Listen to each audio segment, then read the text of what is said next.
Where do you go when your religion crumbles and your whole world turns upside down? What do you do when your beliefs fail you? How do you learn to trust God again? Join us as we pick up the shattered pieces man-made religion left behind by taking up our cross and following Jesus. Hello, welcome to the Born Again Bakers podcast. I'm your host, Audrianna, and this is my beautiful co-host, Hannah. Hi. All right, today is the day before Thanksgiving, so we have been baking up a storm. Hannah especially, she's much more productive than me. Also, I have more to do. You have like other people preparing things. Yes, Hannah's off in her perfect world of Oklahoma, and I'm here, which is a blessing. We have lots of family around, but I definitely had less to bake. Anyway, we've been baking all day, so we wanted to talk some like practical tips with fresh milled flour, talk about what we're making, kind of all the things, and then as usual, we're going to talk about Jesus as well. So buckle in, it's going to be fun. Two favorite things in the whole world. You have bread and you have Jesus. So we're going to marry them together tonight and talk about all sorts of things. Yeah. Okay, so what did you bake today? Today was Pie Day because it's the day before Thanksgiving. I don't know when this episode will come out, but for us, it's the day before Thanksgiving. So today I'd already made my pie crusts a couple days ago and put them in the freezer. So today I made an apple caramel pie, a French silk pie, a pumpkin pie, and pecan bars. I mean, that's impressive, really. I'm always impressed at how much you can accomplish. And it's like we Marco Polo all day long and there's like no chaos. And that's just so jealous. Yeah. I think that so it's going to come out obviously after Thanksgiving, but I think it'll still be really helpful because we're coming into Christmas. Like there's so much baking happening. And there are some differences with fresh milled flour. So all I have baked today is I actually haven't even baked it yet. I put together the crust for, that's so embarrassing. I didn't get anything done. I was doing it all day, but I didn't get it done. You have babies. I don't have babies. It's true, but no, still, no. I made the brown butter short crust for my pecan pie bars. They're bringing a lot of pies to our Thanksgiving, and I hated pie as a kid. Like, I'm just not, like, hugely into pie crust. But the bars are, one, so dangerously good, and I just feel like it's better with kids. Like, I feel like they like it better. My kids, they always just, like, eat the filling and not the pie crust. Anyway, so that's my pie for this Thanksgiving. And then tonight, when we're done filming, I am making rolls and finishing my pie. So I have to like make the top. It's pretty easy. And bake the crust.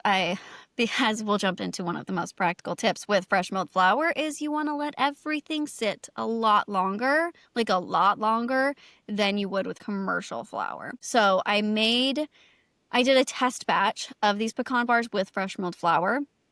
And I didn't let it sit. I just made it exactly how you would with commercial flour. And the crust was crumbly. So I just know that if I let it sit for a while and soften and develop a little bit of gluten, it's not going to be a ton because there's not water, it's just butter. But the moisture will still develop some gluten. And it just will get so much better just by letting it sit. So it's just been sitting in the pan for like 6 hours now. Oh, I lied though. I also made 2 sourdough loaves. So I actually was doing stuff. You were very productive today.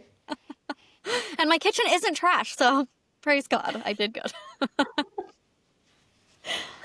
I used commercial flour for the first time in almost, if not entirely, a year, actually. No, just kidding. I made 1 batch of cookies for my husband to take to work. But that was it. That was the extent. Because I went gluten-free exactly a year ago. That was a devastating drive home, I'm remembering. As my doctor told me, you might have celiac. Turns out I can eat fresh milled flour and it's the most glorious thing ever. We did a whole episode. So if you haven't listened to that episode, you'll have to go back and listen to our stories with fresh milled flour.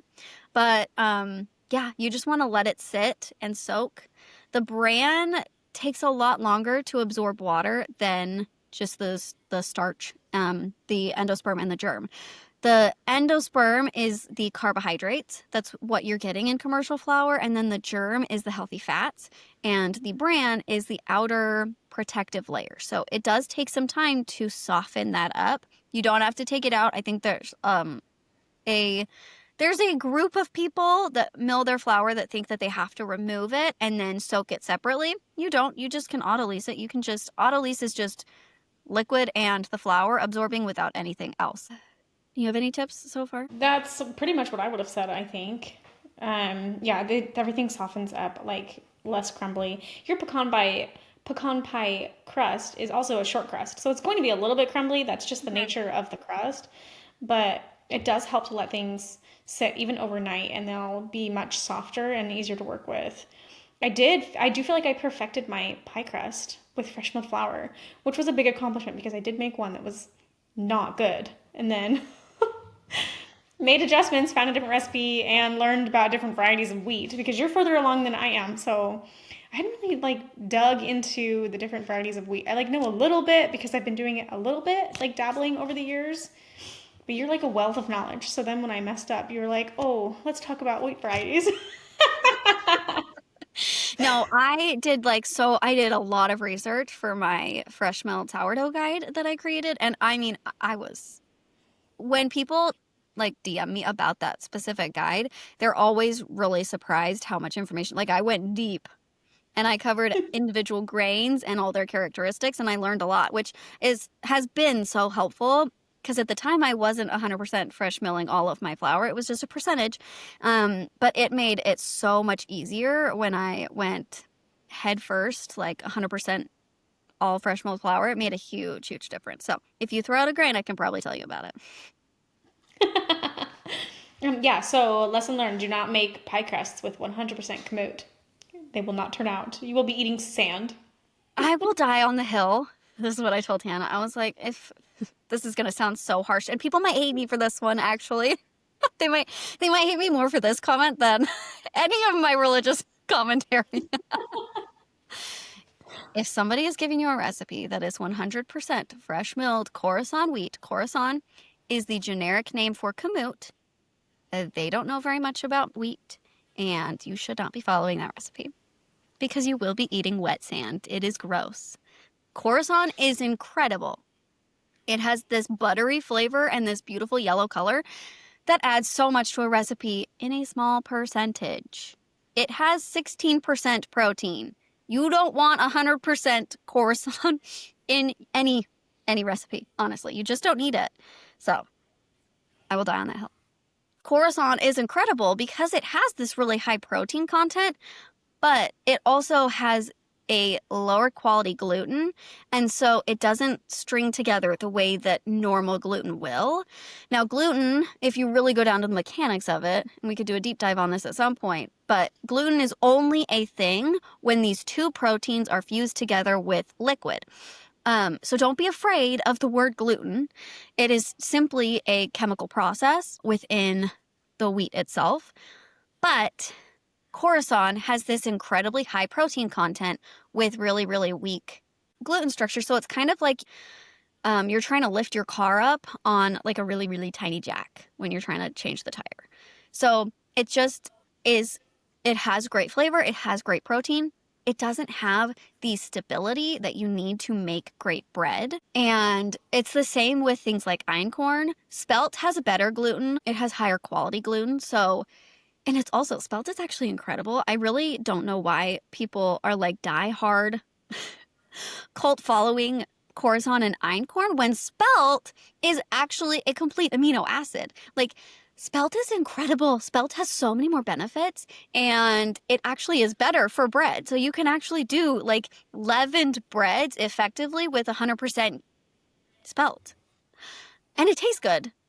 I think people don't like it because it has this red color to it rather than being like buttery yellow, like einkorn and Coruscant. But do not sleep on spelt because spelt is incredible and has so many benefits.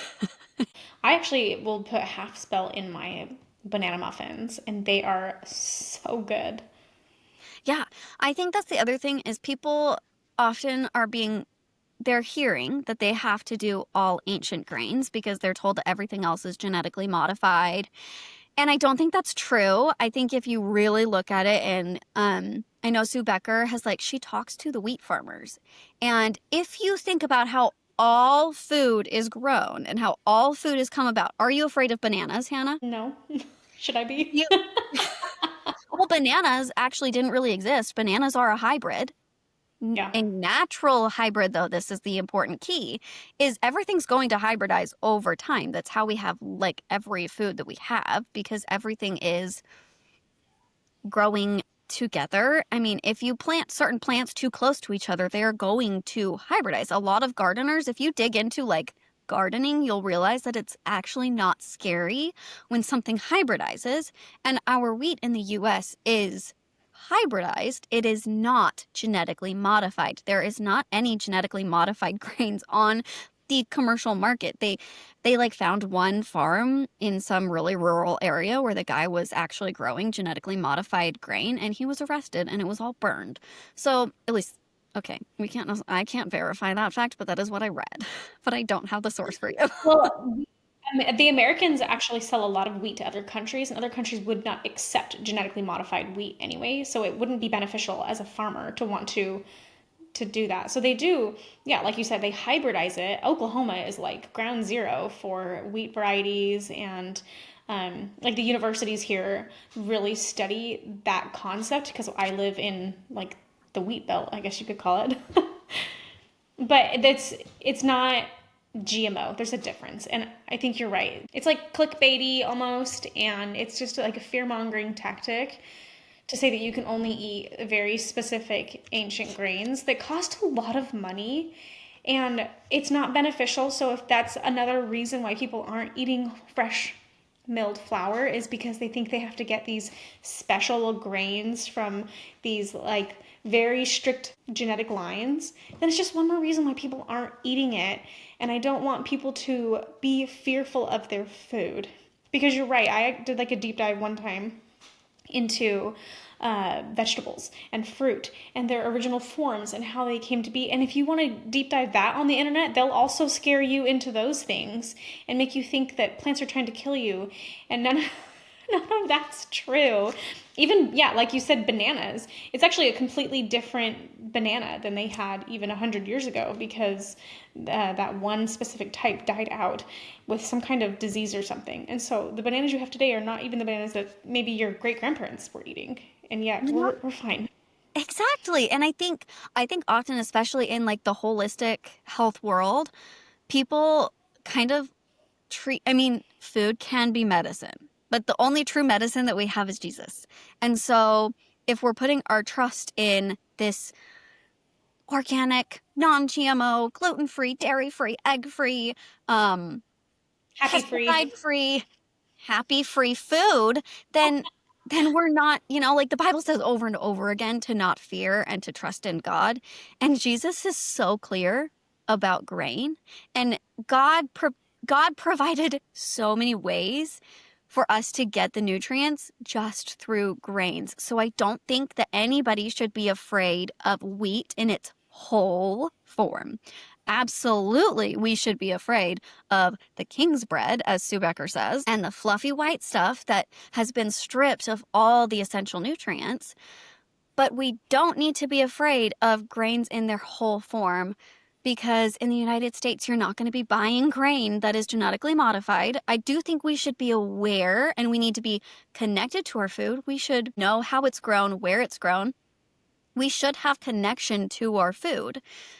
One, partially even just because that makes us so much more grateful for what we have, because we are so incredibly blessed in this day and age where we have such easy access to food, but we shouldn't be scared of it just because it doesn't have certain labels. I think those labels just make it more expensive. I will also add, and this is me being slightly petty for the einkorn only movement, einkorn is not good for bread at all. If you're making leavened bread with einkorn, you're going to be disappointed. No, I have never one time seen a truly structured loaf of 100% einkorn bread, unless they were using the all-purpose version, but I don't count that because you're losing the actual benefits of using einkorn.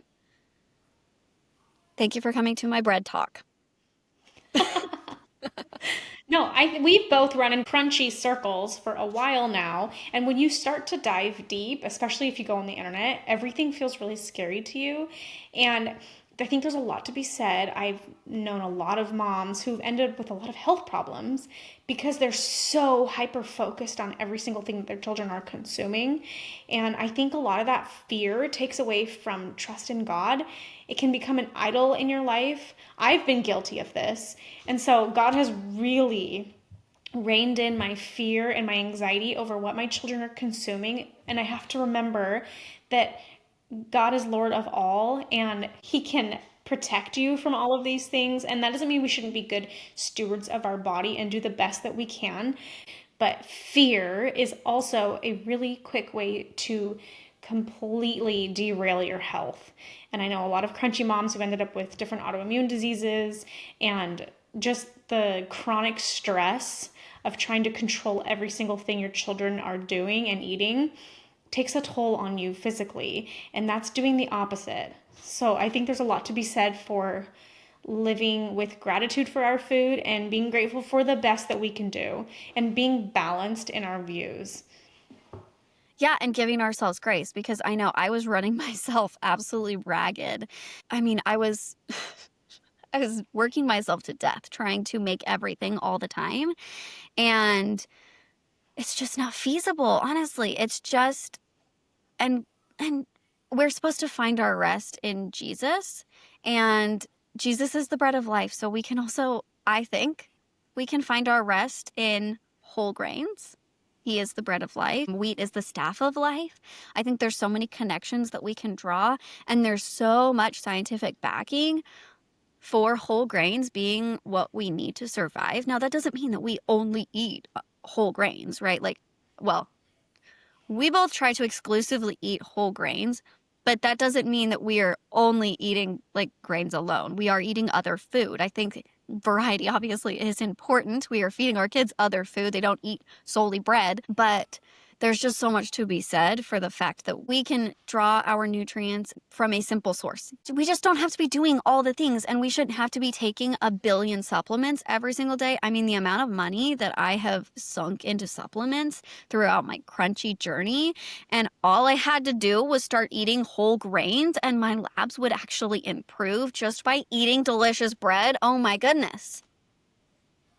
You know? It's almost like God is so much bigger than we could ever imagine and created something so incredibly beautiful. Grain never goes bad. They'll give you a shelf life, but actually you could mill ancient grains, literally ancient grains. I'm talking like ancient Egypt times grains that they grew, and you could eat it and it would store forever because until you crack it, it's the perfect food in that it's accessible, it's cheap, and it satisfies, which is why Jesus constantly compares himself to bread because he satisfies us fully and he created a food for us that can satisfy us. It fills our tummies. My kids hardly ever snack. We hardly ever have, sugar crashes or like the 4 o'clock meltdown that my kids used to have because they hit a wall and they're starving and I'm trying to make dinner and everyone's melting down because we're satisfied. And we just add in fresh fruits and veggies and a little bit of meat. And meat has gotten so expensive. I was carnivore for a long time. And now I can hardly afford red meat for my family. And that would have scared me to death a couple years ago if you told me that I wouldn't be able to afford red meat for my family because I thought that was the only source. But God is so much bigger and greater than that. And the answer was literally right in front of me the whole time. So simple, so cheap, and incredible. And I'm not scared of the occasional we eat out or whatever, and we're getting white flour, the occasional seed oil. We're all going to be okay. And I'm now, granted, my children don't have major health concerns. I can see someone being a little bit stricter when you have real, actual medical conditions. But I have to live in a balanced worldview or I go crazy. And that's not how God called us to live. He didn't call us to live in fear. Do not fear is like, I've heard, like the number one spoken thing in the Bible is do not fear. God doesn't want you to live in fear. Exactly. He wants us to trust in him, and he compares himself to the bread of life. So why would we also not trust that? Especially when, I mean, there's what book is it? Is it in Genesis or Exodus where he has like he gives, is it Joseph? I don't know why these names are not coming to me, but it's Joseph that has to prepare to save everybody from the famine, right? And he's storing all of this grain. Yeah. It's in And Genesis. yeah, Genesis. God, like in the Bible, he actually teaches them how to store the wheat to save people from famine. It's actually really important in the Bible. And that's part of why Jesus says man will not live by bread alone. And that doesn't mean that, because I know somebody on Instagram was saying how that's not backed up scientifically, and even the Bible by saying man will not live on bread alone. But Jesus was, if you take it in context, Jesus was quoting scripture and referring to the fact that he needed God, right? And so it's just important to take everything as it is. And I think bread and wheat and leaven, right? Like sourdough is in the Bible. It's important to see where it is like prescriptive and descriptive, yes, but also if they're surviving on this bread and the science actually backs up that the bread, I mean, it has 40 of the 44 essential nutrients, and the 4 that are missing are there. They are just considered deficient. They're there. We literally have 44 of the essential nutrients in this wheat. And of course, it's going to vary slightly depending on the variety. Soft wheat's obviously going to have a little bit less protein than your hard wheats, but that it's still like it has the vitamins and the nutrients that we need, and it is perfectly storable. It is inexpensive. It can be grown. A variety of wheat can be grown almost anywhere. The way that we got the rye, that grain, it was a weed, but it was a weed that survived these really, really harsh winters. And so it hybridized over time, and now it is used in bread.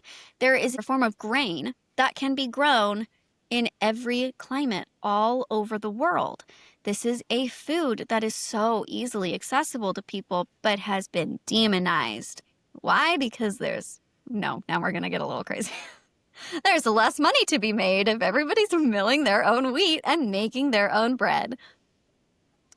And if we compare wheat in all the different ways to the gospel, we can see how absolutely important it is. So, shall we jump in? Let's do it. Okay. So, we are by no means theologians. We are just moms that bake and are nerds. So, Bible nerds and food nerds. and we both have ADHD, the kind of ADHD that takes us down a lot of rabbit holes. We should just post some of our Marco Polos one day to the internet and just like let people see how our brains like go crazy. We will like have these like long 7-minute Marco Polos and we'll say a million different things. And then for the next person, it like latches onto one thing and then we'll come back around. And like a week later, I'm like, oh, I forgot to respond to that part. So I'm gonna go ahead and Marco Polo on that, and then I'm gonna tangent mid, and then we're never gonna talk about it again. Nope, never. It's gone.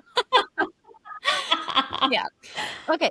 So I'm working off a little bit of a list. We were just like brain dumping a little bit, like all the different ways and connections that we can see with wheat and grains. I will often say wheat just because that's generally what I use, but grains includes a lot of other things. You have rice, you have millets, there's sorghum, like there's many of them. There are gluten-free grains. You don't have to miss out on this just because you are celiac. There are a lot of, in fact, there's an account on Instagram called A Couple of Celiacs, I think. She's wonderful. She has a whole book. She was an incredible resource for me when I was gluten-free. And she does a lot of fresh milling gluten-free entirely. So there are resources for you if you can't actually have gluten. But the first one on my list is the connection between the Trinity and wheat, because with wheat we are working off of, and this is actually across the board, almost every single grain will have these 3 components. You have the bran, which is the outer protective hull, then you have the germ, which is the healthy fat, and then you have the endosperm, which is the carbohydrate. They all work together, and if you miss one of them or 2 of them, then you have a completely different product.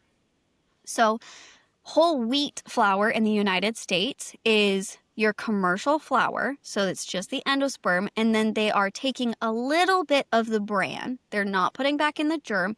They've taken out some of the bran and they've just put in a percentage of it. So you're getting commercial all-purpose flour with a little bit of bran in it, which is why it's so gross. But they're not putting the germ in because the germ yellows it and can make it go rancid. That's the part that can make it go bad. And so you're still getting a different product, right? You're missing some of those pieces. If you only have the germ and the endosperm, then one, it's going to go bad. But you also, well, one, the wheat is not going to stay good. If you remove the bran from like the whole kernel, you don't have a kernel. It's just dead food. But also if you remove the bran, then yeah, you might have a really like soft and supple dough, but you're not going to have very much fiber. In fact, you won't have any fiber, and fiber's very important. Very, very important, especially this particular form of fiber. So there's so many different things. And if you remove the endosperm, then it's just gross. So we like to liken this whole concept of comparing the gospel and whole grains. We call it in our Marco Polos between us two, we call it the whole grain gospel, because there are, one, just so many comparisons. But it's also both have everything that we need. And they both can change everything. I mean, when I was gluten-free, I could not keep weight on me. I lost 40 pounds. I'm only 5 feet tall. That was a lot of weight to lose. And I could not keep my blood sugar stable. I was so sickly when I could not eat bread because I have ADHD and I forget to eat, right? And you have to eat like so much food in order to get enough protein, right? But when I started eating whole grain bread, I could just eat a roll and it would last me forever and I wouldn't ever be hungry. And I don't mean that in like a only eat this. No, like it genuinely sustained me.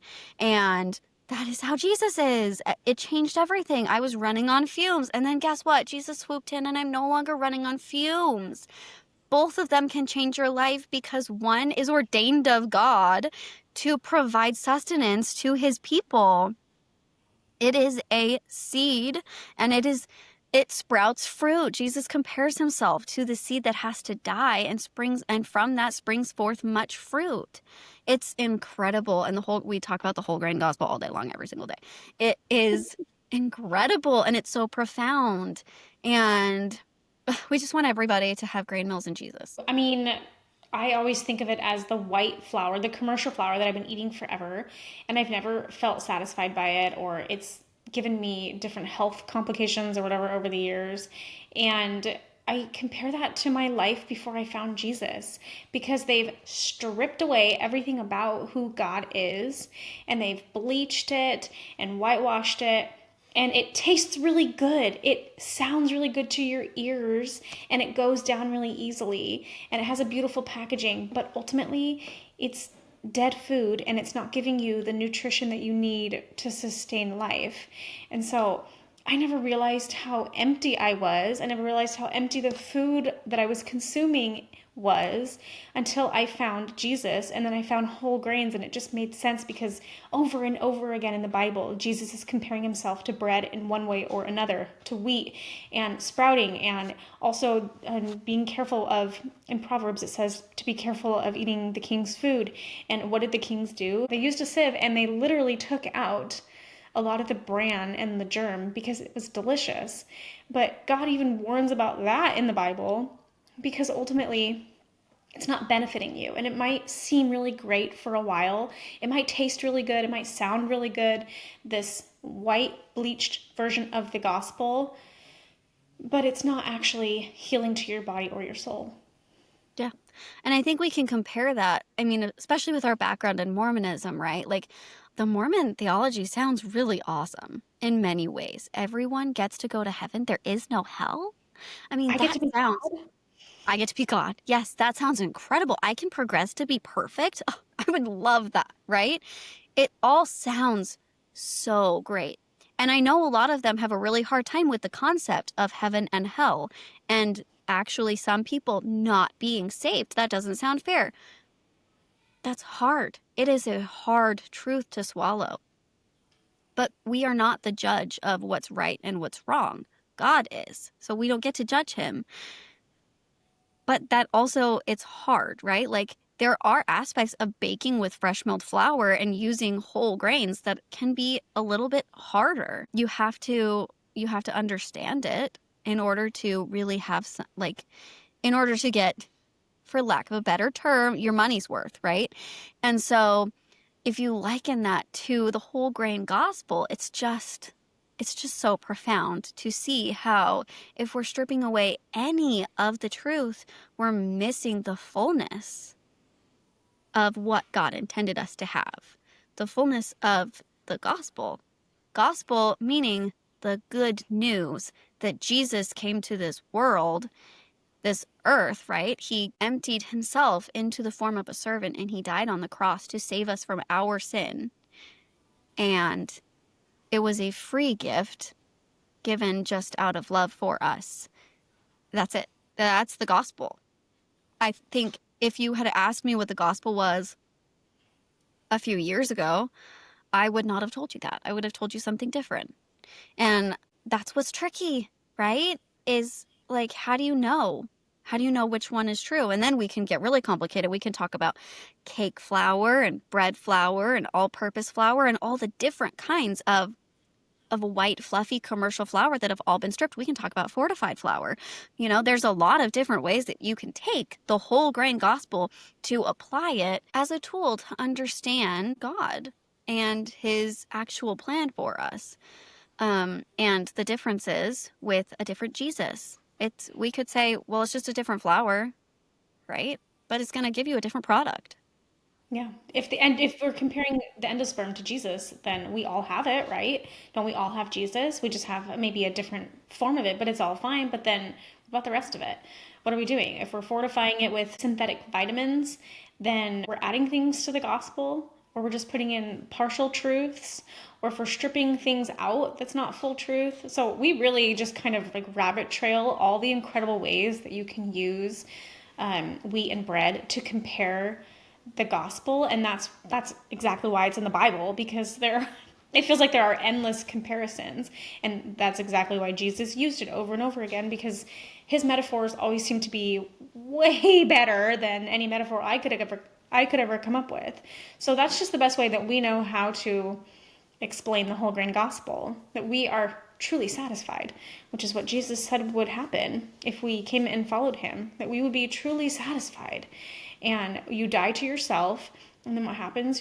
You bring forth a lot of fruit. Jesus literally said that he actually have it says, unless a grain of wheat falls into the earth and dies, it remains alone, but if it dies, it bears much fruit. He's talking about he's about to be crucified. And so Jesus literally compares himself to just one wheat berry. And he doesn't make metaphors lightly. His metaphors are always so beautiful and so deep. And so that's how we look at bread. It's incredible. And we would actually love you guys to give us your comparisons. Like, what have you found for the whole grain gospel? We would love to hear that in the comments. And it's just, I feel like we could just go on, and we will always just be in awe because God is so big and he's so cool. And it's so simple. And I think that was something that I laughed at actually for a long time, is I thought, like, they don't have all of it. Like, what do they even talk about, right? But it's simple enough for a child to understand and complex enough and deep enough. You'll be learning about it your whole life. And I just think that is such a beautiful thing that God does for us. It's such a gift that we can understand it with so little understanding. But as we grow and mature in our faith, we can always dig deeper.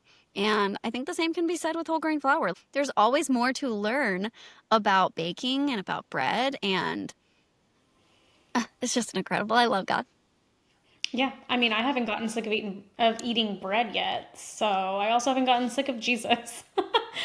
They're both very satisfying, and I don't need it to be different. I don't need to add anything. It's a beautiful food, and it's a beautiful gospel. So we don't need to change what God already gave us and what he called good.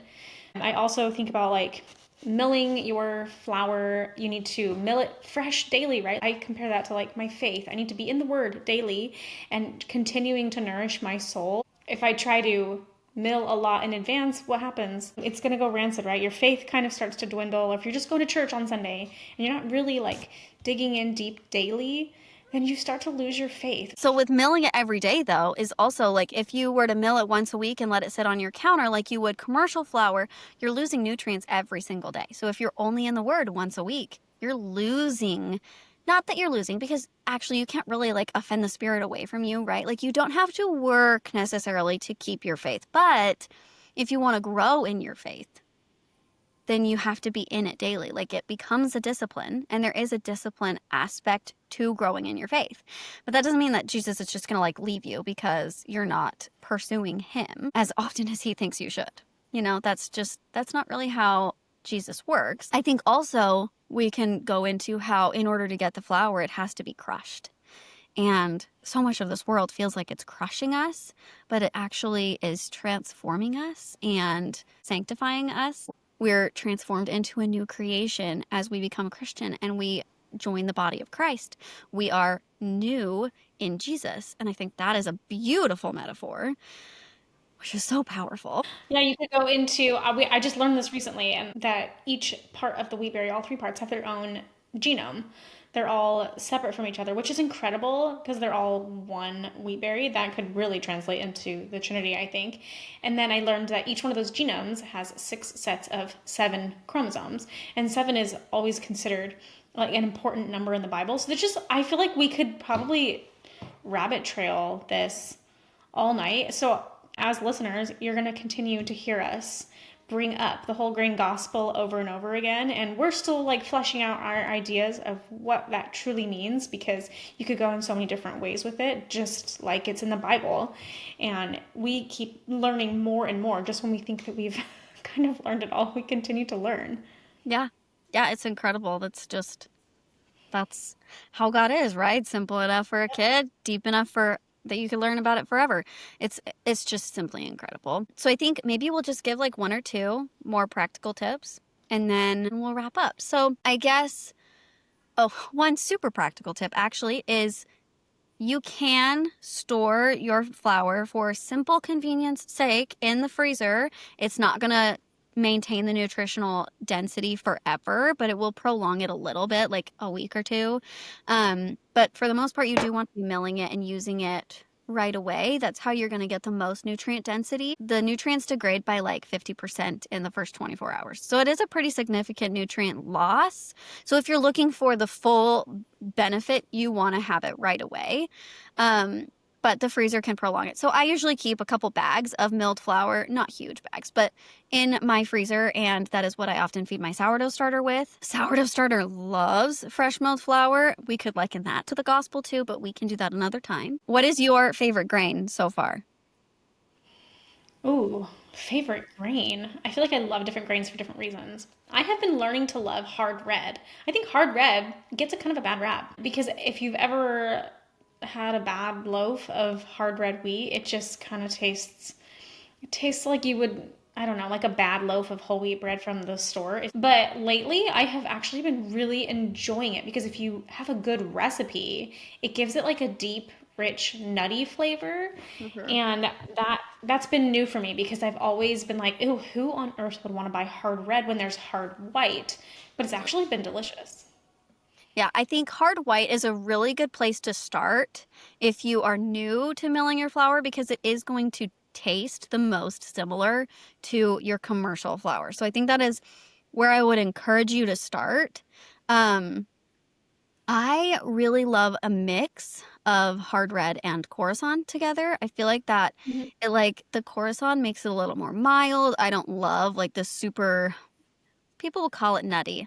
I would venture to say if not done well, it's earthy at best. Um, I Yep. will say hard red with sourdough, not my thing at all. I will only use hard red with commercial yeast. Yeah, I think that's kind of where I started out many years ago, and I was like, that's not something I want to eat. But I've been doing the same thing. I put like just a percentage of Coruscant in a lot of my breads because croissant has its strengths. It just also has its weaknesses. So when you do it properly, then it really shines and it makes it taste a little bit more like the bread that you might hope for. Yeah. I think also it's important to know like there's a bread recipe actually in the Bible. It's Ezekiel bread. You'll find it in the book of Ezekiel. And it includes legumes and it's a variety. So I don't think God intended us just to be eating one grain. Like I really do believe that he wanted us to have variety.